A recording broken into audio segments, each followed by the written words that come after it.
Le secret de la fille du désert et du prince sans nom. Dans un monde qui est bien le nôtre, celui que nous connaissons, se produit un événement inexplicable. Au cœur d'un désert aride, où les dunes de sable s'étendent à perte de vue, vit une jeune fille solitaire. Elle se nomme Amina. Ses yeux sont aussi profonds que les étoiles qui illuminent les nuits sans lune. Pourtant, elle cache un secret qui la consume. Un jour, alors qu'elle explore les ruines d'un ancien palais, Amina découvre une porte dissimulée derrière un rideau de lianes. Intriguée, elle la pousse et pénètre dans une pièce sombre. Au centre, un miroir ancien reflète son visage, mais quelque chose d'étrange se produit. Son reflet ne lui ressemble plus. À la place, elle voit un jeune homme aux cheveux d'argent, vêtu d'une cape noire. Il se tient dans un autre désert, un monde parallèle au sien.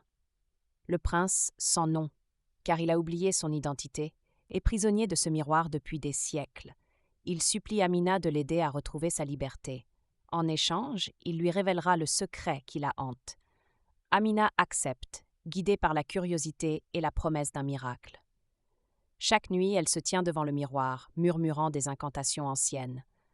Le prince lui raconte son histoire. Il était un puissant sorcier, condamné par une malédiction à errer entre les mondes. Seule une âme pure peut briser ce sortilège. Amina doit trouver le collier d'émeraude caché dans le désert et le placer autour de son cou.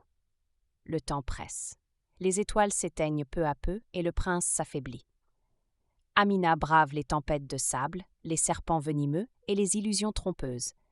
Elle découvre le collier au sommet d'une pyramide oubliée. Lorsqu'elle le revêt, le miroir tremble et le prince apparaît devant elle. Leurs mains se touchent et le monde vacille. Le miracle se produit.